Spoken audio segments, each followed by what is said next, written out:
So I get this question a lot. Chip, why did you move to Germany? And while I might make a more in-depth video about that in the future, the main reason I always cite is because partner. Yup, I'm an ex-long distancer with someone from another country that I met online. That was a tough one to explain to the family, and now I shall introduce him to you guys. This is my partner. He goes by Andro online. They're from Germany and we live here together. Anyway, you likely knew that already if you're a fairly regular viewer of my channel, especially my live streaming channel. Reaction streams are also insanely popular. Behold, my amazing invention. What? What do you mean? Cheese on bread. What? But a little known fact you probably don't know is that we met almost 10 years ago. And I don't talk about it very much because, it's kind of embarrassing, but also provides me with a nice loaf of existential crisis every time I think about it. The truth is, I met the most important person in my life on a chat with random strangers website. Yeah. What are the chances? That was a rhetorical question. Please don't tell me the actual chances. Okay. I really need to get this off my chest before we proceed. Please don't use these websites to look for romantic partners. This is part of the reason why I haven't talked about this yet and why I'm not naming the exact website. I'm extremely paranoid about people getting the bright idea to use these sites because of me. They're not the same as they were 10 years ago. Heck, they weren't even good 10 years ago. Any following attempt I made to make a friend on these sites completely failed. They're totally overrun by bots and middle-aged dudes looking for a little more than a friendly chat if you're picking up what I'm putting down. Which makes it even more wild to think about how I managed to meet this person, despite all of that. It's not like we regularly used the site either, or at least I didn't.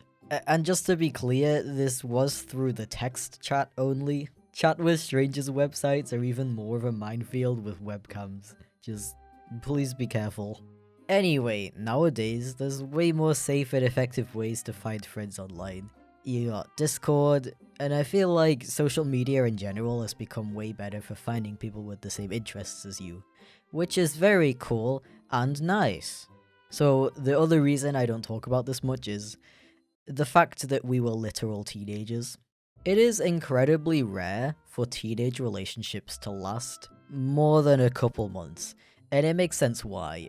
You're still developing as a person even into your 20s, and your teen years is arguably the time where the most development is taking place. You make mistakes, change your mind a lot, and all of that is totally normal and expected.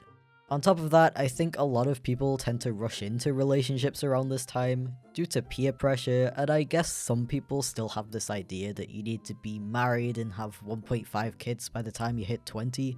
Though luckily that expectation seems to be dying out with each new generation, as we realize that it's okay to take your time to decide what you want in life. So why did this relationship work out? I genuinely don't know. I guess part of it was the fact that we weren't really looking for relationships, just a friend to play Minecraft with, and the rest just kinda happened. Other than that, I really did just get lucky to get randomly matched with a genuinely cool person who shared some of the same struggles that I did with not fitting in and liking dubstep. And that really freaks me out. The fact that if I had disconnected when he asked me when does the Narwhal bacon, my entire life would be completely different. And all it would have taken is one mouse click. I don't really believe in destiny or anything like that, but the universe makes a strong argument, not gonna lie.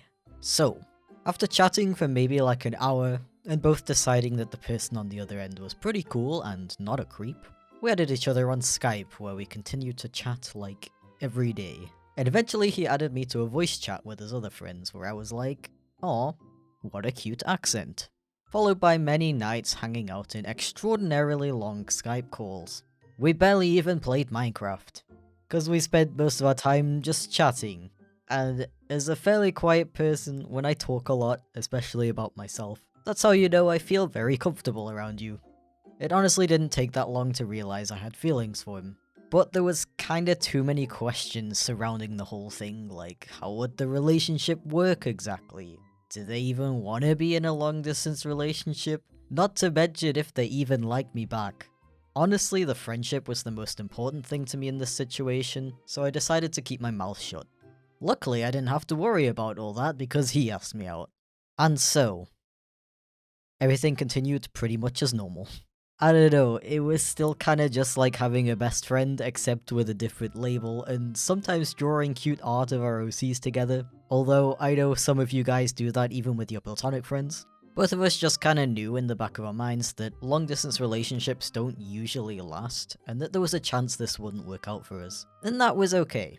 But I think our first meetup IRL was the true moment we decided we want to make this work, despite the distance. I was so nervous the first time we met up in person. I was just waiting at the bus stop, and he was super late because obviously he'd never been to my city before, and I think even the UK. So they had to figure out how the buzzes work, so I just had this growing feeling of anxiety for like an hour. I don't know how long it was actually, probably not that long, but it felt like it. Obviously, we liked each other a lot during our online relationship, but this sounds really cheesy, but the moment we held hands and looked at each other for the first time in real life, we both knew that we wanted to spend the rest of our lives together. I'm sorry, I'm still kind of embarrassed being so openly gushy about my partner, like, we literally call each other dude and bro. Like, obviously, we're romantic to each other in private, but I don't know, he's also my best friend. I guess that's why a lot of people still don't realize we're together. Paired with the concept of two masculine presenting people being in a relationship still being unusual to some people for some reason. Anyway, I could make an entire video itself on the 4 years we spent long distance, so let me know if you'd like to see that, I guess. And I guess it would be kinda weird to make an entire video about my partner without including them in it, so... Andro, do you have anything to add? No. Oh, okay. He has such a way with words. Apologies if you clicked on this video expecting any advice or tips for your own dating life. Truthfully, I think it varies from person to person which method works best. Obviously, I personally prefer making friends first, and if anything happens, it happens. But I can imagine that for some people, dating sites and such work better for them, because they don't have to worry about what might happen to those friendships in the end. This might be kind of silly coming from me, but I think the most important thing is having patience and to make sure you continue to treat people as people, and not falling into the trap of seeing everyone who fits into your preferences only as potential partners. Well, there you have it, folks. Again, let me know if you want to see another video like this about me moving to Germany or about my long distance relationship. Don't use chat with strangers' websites, it's not worth the lost brain cells. And don't forget to have a very epic day.